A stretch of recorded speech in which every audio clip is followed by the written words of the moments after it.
YCP అధినేత జగన్ ఎన్నికల ప్రచారంలో ముఖ్యమంత్రి చంద్రబాబు నాయుడు ప్రభుత్వ విధానాలపై చెలరేగిపోయారు.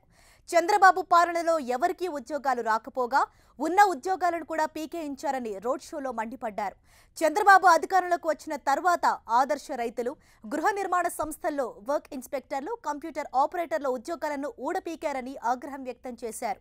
సాక్షర భారత్ ఉద్యోగాలు, మధ్యాహ్న భోజన పథకంలో పనిచేస్తున్న డ్వాక్రా సభ్యుల ఉద్యోగాలు పోయాయంటూ చంద్రబాబు ప్రభుత్వ విధానాలపై విరుచుకుపడ్డారు.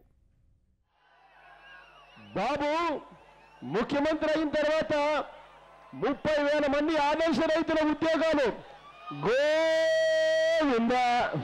బాబు ముఖ్యమంత్రి అయిన తర్వాత గృహ నిర్మాణ శాఖలో వర్క్ ఇన్స్పెక్టర్లు, కంప్యూటర్ ఆపరేటర్లు 3,500 మంది ఉద్యోగాలు గోవిందా. బాబు ముఖ్యమంత్రి అయిన తర్వాత 1000 మంది గోపాలమిత్ర ఉద్యోగులు వాళ్ళ ఉద్యోగాలు గోవిందా.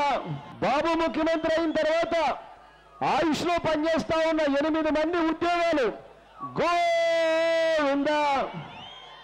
బాబు ముఖ్యమంత్రి అయిన తర్వాత సాక్షర భారత్ లో పనిచేస్తా ఉన్న 30,000 మంది ఉద్యోగాలు గోవిందా.